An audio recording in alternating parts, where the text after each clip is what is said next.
Assalamualaikum warahmatullahi wabarakatuh. Alhamdulillah wassalatu wassalamu ala Rasulillah wa ala alihi wa sahbihi wa mawala. La hawla wa la quwata illa billah amma ba'da. Rabbi shrah li sadri wa yassir li amri wa hlul 'uqdatam min lisani yafqahu qawli. Allahumma aftah alaina futuhal arifin bi hikmatika wansur alaina rahmataka wa dzakirna ma nasina wa 'allimna ma jahilna ya dzal jalali wal ikram. Teman-teman yang dimuliakan Allah, kita memasuki materi masih dalam cakupan dilema etika kesehatan perspektif agama. Yang akan kita bahas pada pertemuan ini yaitu program KB darah perempuan, haid, nifas, dan istihadah, juga pandangan Islam terkait imunisasi dan vaksinasi. Kita akan membahas bagian yang pertama dari materi ini, yaitu tentang program KB.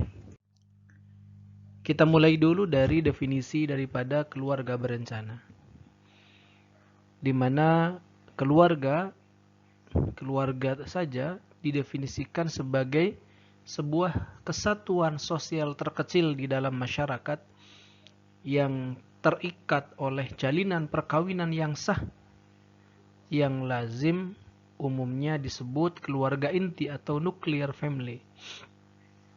Biasanya terdiri dari suami, istri, dan anak-anak. Dan bukan extended family atau keluarga besar yang mencakup keluarga-keluarga dalam beberapa satu komunitas. Jadi keluarga itu keluarga inti. Sementara KB dalam bahasa Inggris disebut dengan family planning atau birth control. Ada juga yang menyebutnya dengan istilah planning parenthood. Sedangkan istilah ini dalam bahasa Arab disebut dengan tahdidun nasl atau tanzimun nasl. KB adalah tindakan yang membantu individu atau pasangan suami istri untuk mendapatkan objektif tertentu, di mana tujuannya adalah menghindari kelahiran yang tidak diinginkan. Mendapatkan kelahiran yang diinginkan, mengatur jarak atau interval di antara kehamilan, dan menentukan jumlah anak dalam keluarga. Ini definisi menurut WHO.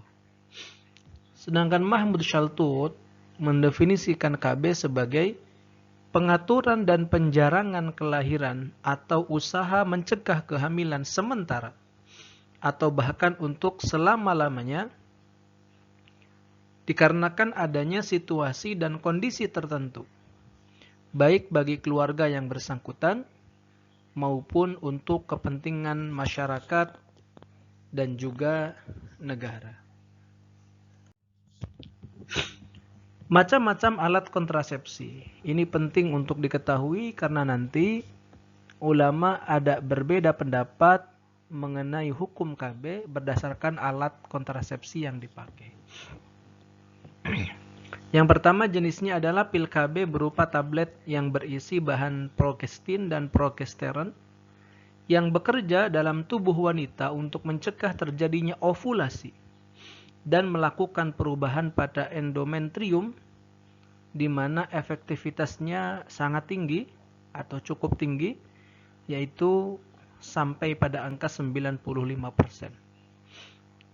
Yang kedua adalah jenis suntikan, di mana dilakukan injeksi berupa cairan ke dalam tubuh wanita yang dikenal dengan cairan Depo-Provera, Netden, dan Noristerat. Efektivitasnya lebih tinggi daripada pil, mencapai 99%. Di mana cara kerjanya yaitu menghalangi terjadinya ovulasi, menipiskan endometrin sehingga nidasi tidak mungkin terjadi. Yang ketiga adalah jenis susu KB, yaitu berupa levonorgestrel terdiri dari 6 kapsul yang diinsersikan di bawah kulit lengan bagian dalam, kira-kira 6-10 cm di bawah lipatan siku. AKDR, jenis yang keempat, alat kontrasepsi dalam rahim, terdiri atas spiral, multilod, dan copper T. Terbuat dari plastik halus yang dililit dengan tembaga tipis. Cara kerjanya adalah membuat lemah daya sperma untuk membuahi sel telur wanita karena penyempitan akar regangan spiral dan pengaruh dari tembaga yang melilit pada plastik itu. Efektivitasnya mencapai 98% dan kelebihannya dia bertahan lama, ekonomis, dan reversibel. Jenis yang lainnya yaitu vasektomi atau tubektomi. Vasektomi adalah operasi pemutusan atau pengikatan saluran pembuluh yang menghubungkan testis sebagai produsen sperma dengan kelenjar prostat atau gudang sperma menjelang ejakulasi bagi laki-laki. Atau tubektomi dengan operasi yang sama pada wanita sehingga ovarium tidak dapat masuk ke dalam rongga rahim dan akibat dari sterilisasi ini akan menjadi mandul selamanya. Lalu alat kontrasepsi lainnya seperti kondom, diafragma, 10 tablet vaginal, dan akhir-akhir ini ada lagi semacam tisu yang dimasukkan ke dalam vagina. Dari beberapa macam alat kontrasepsi yang telah disebutkan di atas, seperti kondom, diafragma, tablet vaginal, dan tisu, yang dimasukkan ke dalam vagina sebelum terjadinya jima, semuanya dapat dikategorikan sebagai azal yang tidak dipermasalahkan hukumnya. Namun, yang masih dipermasalahkan hukumnya adalah penggunaan berbagai macam alat kontrasepsi teknologis, seperti iud, suntikan, pil, susu KB, vasektomi, tubektomi, dan lain-lainnya. Kita akan langsung melihat fatwa MUI tentang KB. MUI dalam fatwanya menetapkan keluarga berencana ialah suatu ikhtiar atau usaha manusia mengatur kehamilan dalam keluarga secara tidak lawan hukum agama, undang-undang negara, dan moral Pancasila demi untuk mendapatkan kesejahteraan keluarga khususnya dan kesejahteraan bangsa dan negara pada umumnya. Pelaksanaan program keluarga berencana hendaknya menggunakan alat kontrasepsi yang tidak dipaksakan, tidak bertentangan dengan hukum syariat Islam, dan disepakati oleh suami istri. Penggunaan alat kontrasepsi dalam rahim, iud, dalam pelaksanaan keluarga berencana dapat dibenarkan jika pemasangan dan pengontrolnya dilakukan oleh tenaga medis atau paramedis wanita, atau jika terpaksa boleh dilakukan tenaga medis pria dengan didampingi oleh suami mahram atau wanita lain. Melakukan vasektomi yaitu mengikat atau memotong saluran benih pria sehingga pria tidak dapat membuahi, atau tubektomi mengikat atau memotong kedua saluran telur sehingga wanita pada umumnya tidak dapat hamil lagi, bertentangan dengan hukum Islam, dihukumi haram. Tetapi ada pengecualian, yaitu jika dalam keadaan sangat terpaksa, misalkan menghindarkan penularan penyakit dari ibu atau bapak terhadap anak keturunannya yang akan lahir, atau terancamnya jiwa si janin bila ia mengandung atau melahirkan lagi. Berdasarkan analisis dokter, kalau ibu ini mengandung lagi, maka akan terancam jiwa ibunya atau anaknya, maka tubektomi diperbolehkan. Atau misalkan ayah daripada si janin itu memiliki penyakit yang menular, PMS, maka vasektomi diperbolehkan dalam kondisi seperti itu. Kemudian ketetapan fatwa MUI itu untuk memantapkan program keluarga berencana khususnya menggunakan alat kontrasepsi, hendaknya pada setiap klinik keluarga berencana dilengkapi dengan tenaga yang memahami ajaran Islam. Berikutnya menganjurkan kepada pemerintah untuk melarang pelaksanaan vasektomi, tubektomi, dan abortus bagi umat Islam, serta meningkatkan pengawasan terhadap penyalahgunaan alat-alat kontrasepsi yang ada kemungkinan dipergunakan untuk perbuatan maksiat. Menganjurkan kepada umat Islam untuk meningkatkan pembentukan keluarga yang sejahtera dan bahagia, penuh sakinah, mawaddah, dan rahmah, agar tercapai keberhasilan dan pembinaan anak yang sehat, cerdas, terampil, dan saleh. Kita memasuki bagian yang kedua, yaitu pembahasan mengenai fikih darah wanita, yaitu haid, nifas, dan istihadah. Ayat tentang darah wanita terdapat dalam surat Al-Baqarah 222. Wa yas'alunaka 'anil mahid. Mereka bertanya kepadamu tentang haid. Qul huwa adzan fa'tazilun nisaa fil mahid. Katakanlah Muhammad, haid itu adalah suatu kotoran. Oleh sebab itu hendaklah kamu menjauhkan diri dari wanita di waktu haid. Wala taqrabuhunna hatta yathun. Dan janganlah kamu mendekati mereka sebelum mereka suci. Fa idza tatahharna fa'tuhunna min haitsu amarakumullah. Apabila mereka telah suci, maka campurilah mereka itu di tempat yang diperintahkan Allah kepadamu. Innallaha yuhibbut tawwabina wa yuhibbul mutatahhirin. Sesungguhnya Allah menyukai orang-orang yang bertaubat dan menyukai orang-orang yang mensucikan diri. Sedangkan hadis tentang darah wanita ditemukan dalam riwayat Bukhari. An Aisyah qalat ja'at Fatimah bintu Abi Hubaish ila Nabi sallallahu alaihi wasallam faqalat ya Rasulullah inni imra'atun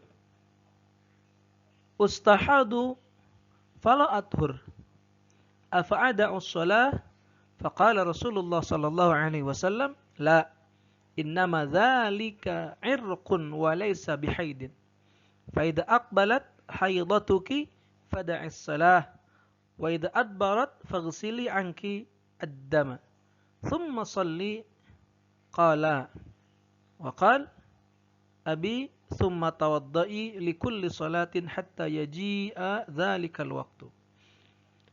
Hadis riwayat daripada Aisyah, dia berkata Fatimah binti Abi Hubais datang kepada Nabi sallallahu alaihi wasallam lalu dia bertanya, saya mengeluarkan darah istihadah sehingga saya tidak suci. Jadi darahnya terus keluar. Haruskah atau bolehkah aku meninggalkan salat? Nabi menjawab, tidak. Itu hanyalah urat pembuluh darah yang luka, bukan haid. Jika masa haidmu datang, maka tinggalkanlah salat. Jika telah usai, maka bersihkanlah darah dari badanmu, lalu salatlah. Seorang perawi berkata, bapakku berkata, tambahan dalam riwayatnya tentang sabda Rasulullah, tawaddai likulli salatin. Berwudu'lah kamu perempuan tiap-tiap salat. Hatta yaji'a dzalikal waktu, ketika telah masuk waktu salat. Jadi bagi perempuan yang istihadah itu setiap kali akan salat dia wajib membasuh kemaluannya dan kemudian dia berwudu. Kalau kita orang yang normal, boleh saja satu kali wudu untuk beberapa salat. Mau maghrib, wudu, dan nggak batal sampai isya, boleh aja kita salat isya dengan wudunya yang kita lakukan untuk maghrib. Tapi bagi perempuan yang istihadah, maka wudu untuk maghrib tidak boleh dipakai untuk wudunya ketika dia akan melaksanakan salat isya. Dan begitupun untuk salat-salat yang lain. Lalu apa pengertian haid, nifas, dan istihadah?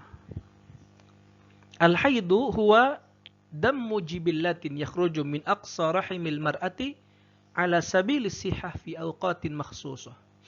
Haid adalah darah alami, sesuatu yang bersifat tabiat dari perempuan.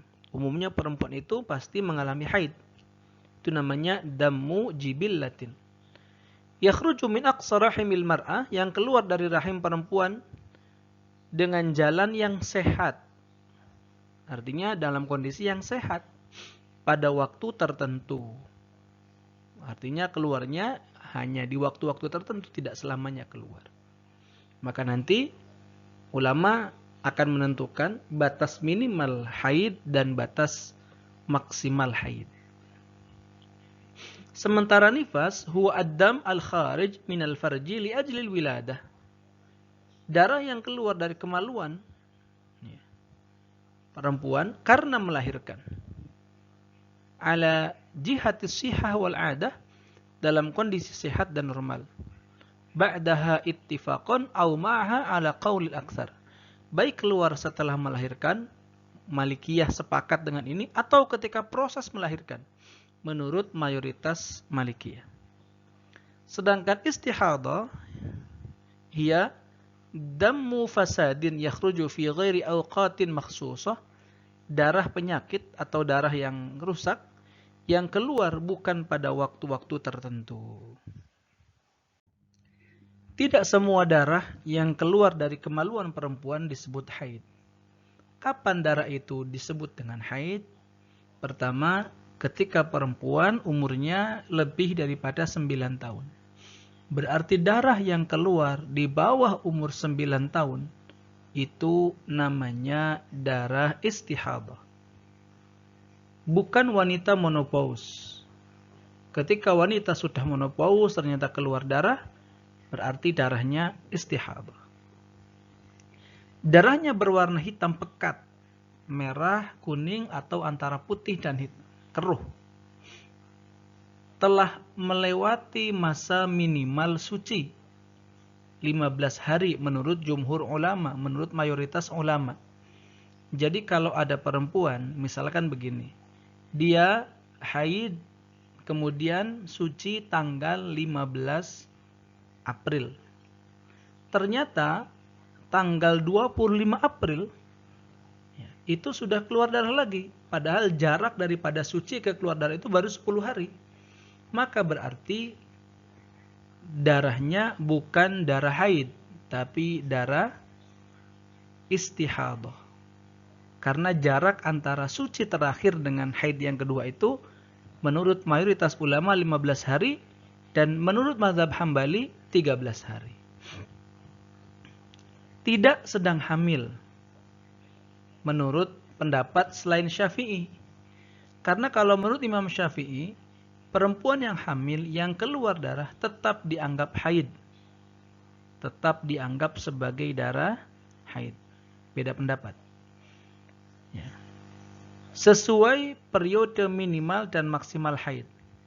Menurut Syafi'i, minimal haid itu 24 jam. Jadi kalau ada seorang perempuan keluar darahnya itu tidak teratur. Misalkan cuma 2 jam, 5 jam, kurang dari 24 jam, berarti bukan disebut sebagai darah haid. Konsekuensinya berarti dia harus tetap puasa, dia harus tetap melaksanakan sholat. Jika kemudian dia meninggalkan, berarti sholatnya harus diqadha. Atau batas maksimal seperti yang saya terangkan tadi. Jadi kalau sudah di atas 15 hari ada perempuan keluar darah lebih daripada 15 hari. Berarti hari ke-16, ke-17 dan seterusnya bukan dianggap sebagai darah haid, tetapi disebut darah istihadah. Artinya berarti perempuan itu sudah harus wajib sholat, wajib berpuasa, dan boleh didekati oleh suaminya. Ketika perempuan haid atau nifas, maka ada beberapa larangan yang tidak boleh dilakukan oleh perempuan tersebut. Yang pertama, dia tidak boleh melaksanakan sholat. Jadi perempuan yang haid, seorang muslimah yang haid, tidak wajib sholat, ya, dan tidak wajib mengganti sholat yang ditinggalkan. Jadi selama haid kemudian dia meninggalkan sholat, maka sebab dia haid tidak wajib mengqadha sholatnya. Itu kalau sholat yang dia tinggalkan karena haid. Tapi kalau ada perempuan, misalkan karena malas, teledor, itu sampai jam 1 zuhur misalkan, dia belum melaksanakan sholat, ternyata dia cek mau sholat malah keluar darah haid. Maka perempuan ini tetap wajib mengqadha sholat yang dia tinggalkan karena keteledorannya tadi. Makanya perempuan kalau datang waktu sholat sebaiknya segera melaksanakan sholat. Khawatir tersalib oleh darah haid. Yang kedua, berpuasa. Perempuan yang sedang menstruasi atau nifas diharamkan puasa sampai ia suci. Tetapi puasa yang ditinggalkan oleh perempuan yang haid atau nifas ini nanti wajib diganti ketika dia sudah suci, wajib diqadha. Yang ketiga, dilarang membaca Al-Quran. Ya. Tetapi sebagian ulama memperbolehkan orang itu hanya membaca Al-Quran tanpa memegang dengan syarat diniatkan zikir. Yang keempat, tidak boleh memegang dan membawa mushaf menurut madhab Syafi'i. Jadi megang nggak boleh, atau bawa di dalam tas itu juga nggak boleh kalau sedang haid atau nifas. Yang kelima, perempuan yang haid dan nifas tidak boleh berdiam di masjid. Ini menurut madhab Syafi'i. Begitu juga ulama-ulama Syafi'i berpendapat bahwa tidak hanya diam, bahkan lewat pun dilarang. Jika khawatir darah yang keluar dikhawatirkan menetes mengotori masjid karena darah itu najis. Sementara menurut mazhab yang lain, Maliki, Hambali, perempuan yang sedang haid boleh berdiam di masjid asal yakin darah yang keluar, darah haid yang keluar itu tidak sampai mengotori masjid. Yang keenam, tawaf. Jadi ketika misalkan ada perempuan umroh atau haji, kemudian dia keluar atau dia haid, ya, maka tawafnya tidak boleh dilaksanakan. Karena salah satu syarat daripada tawaf itu harus dilaksanakan dalam keadaan suci, baik dari hadas kecil maupun hadas besar. Yang ketujuh, perempuan yang haid dilarang bersetubuh, ya, atau melakukan istimta', hanya bersenang-senang antara pusar dan lutut. Sedangkan bersenang-senang di sekitar selain pusar dan lutut diperbolehkan, ya, diperbolehkan. Yang nggak boleh itu, ya tadi, daerah terlarangnya adalah antara pusar dan lutut. Kenapa orang haid diperintah qadha puasa tapi tidak diperintah qadha salat? Itu berdasarkan kepada hadis Rasulullah, hadis riwayat Muslim. Ma balul haidi taqdis shauma wa la taqdis shalah? Kenapa gerangan wanita yang haid mengqadha puasa dan tidak mengqadha salat? Faqalat aharuriyatun anti? Maka Aisyah menjawab, apakah kamu dari golongan Haruriyah? Qultu lastu biharuriyah walakinni as'al. Aku menjawab, aku bukan Haruriyah, akan tapi aku hanya bertanya. Qalat kana yusibuna dzalika fa nu'maru biqada'is shaum wa la nu'maru biqada'is shalah. Kami dahulu juga mengalami haid. Kami diperintah untuk mengqadha puasa dan tidak diperintah untuk mengqadha salat. Jadi ketentuan itu datangnya dari Rasulullah. Rasulullah datangnya perintah dari Allah. Berdasarkan ijma' ulama, kesepakatan para ulama, wanita yang dalam keadaan haid dan nifas tidak wajib puasa dan wajib mengqadha puasanya sebagaimana keterangan dalam kitab dalam kitab Al-Mawsu'ah Al-Fiqhiyah. Juz 28 halaman 20 sampai 21. Bagian yang ketiga, kita akan membahas mengenai imunisasi dan vaksinasi dari perspektif agama Islam. Hadis terkait tentang pengobatan, karena vaksin dan imunisasi ini ada kaitannya dengan pencegahan penyakit. Tadawu fa inna Allah lam yada' da'an illa wada'a lahu shifaan illa da'an wahidan al-haram. Berobatlah, karena Allah tidak membuat penyakit kecuali membuat obatnya. Kecuali satu penyakit, yaitu haram, pikun. Hadis riwayat Ahmad dan Bukhari. Dalam hadis lain riwayat Ahmad, Inna Allah azza wa jalla haitsu khalaqad da'a khalaqad dawa'a fatadawaw. Sesungguhnya Allah menciptakan penyakit dan sekaligus menciptakan obatnya, maka berobatlah. Likulli da'in dawa'un fa idza usiba dawa'ud da'i bara'a biidznillah. Semua penyakit itu ada obatnya. Apabila obat tersebut sesuai dengan penyakitnya, penyakit tersebut akan sembuh dengan seizin Allah azza wa jalla. Hadis riwayat Muslim. Jadi Islam itu sangat mendorong seseorang untuk berobat kepada dokter. Hanya saja kemudian yang menjadi masalah, obat yang dipakai ini seringkali adalah obat yang berasal dari zat yang haram. Itu yang lalu menjadi perdebatan panjang di kalangan para ulama. Maka kita menemukan ada pendapat ulama tentang berobat menggunakan zat yang najis. Imam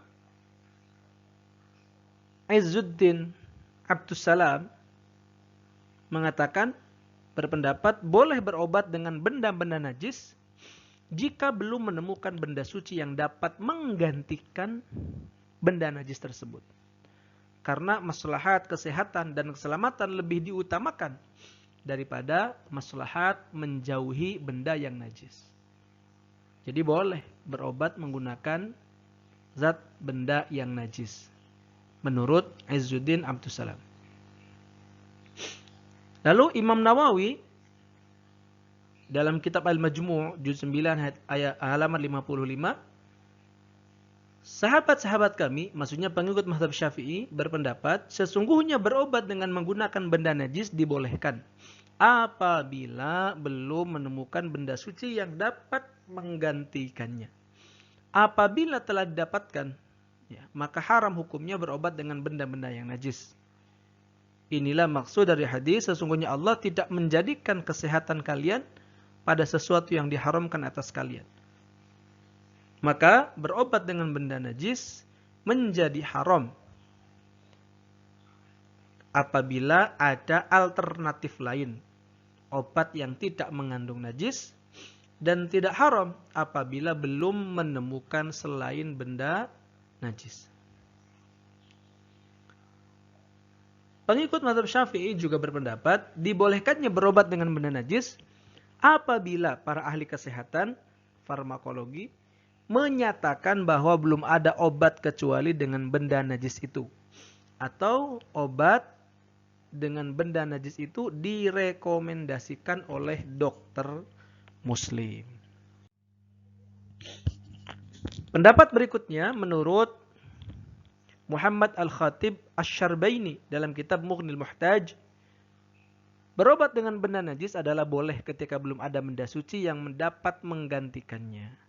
Sementara Imam Syihabuddin Ramli dalam kitab Nihayatul Muhtaj juz 1 halaman 243, adapun perintah Nabi kepada suku Uraniyin untuk meminum air kencing unta, itu untuk kepentingan berobat, maka ini dibolehkan sekalipun ia najis, kecuali khamr.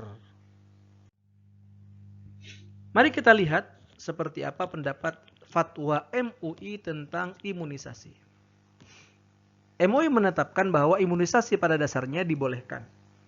Hukumnya mubah. Sebagai bentuk ikhtiar untuk mewujudkan kekebalan tubuh atau imunitas dan mencegah terjadinya suatu penyakit tertentu. Vaksin untuk imunisasi wajib menggunakan vaksin yang halal dan suci. Ya, jadi MUI menetapkan itu. Penggunaan vaksin dan imunisasi yang berbahan haram dan atau najis hukumnya haram. Imunisasi dengan vaksin yang haram dan atau najis tidak dibolehkan kecuali, tapi ada pengecualiannya. Pertama, digunakan pada kondisi darurat atau hajat. Yang kedua, belum ditemukan bahan vaksin yang halal dan suci. Yang ketiga, adanya keterangan tenaga medis yang kompeten dan dipercaya bahwa tidak ada vaksin lain yang halal. Fatwa berikutnya, dalam hal jika seseorang yang tidak diimunisasi akan menyebabkan kematian, penyakit berat, atau kecacatan permanen yang mengancam jiwa, berdasarkan pertimbangan ahli yang kompeten dan dipercaya, maka imunisasi hukumnya wajib. Imunisasi tidak boleh dilakukan jika berdasarkan pertimbangan ahli yang kompeten dan dipercaya menimbulkan dampak yang membahayakan atau madharah. Mudah-mudahan bermanfaat. Itu yang bisa saya sampaikan. Sekian. Assalamualaikum warahmatullahi wabarakatuh.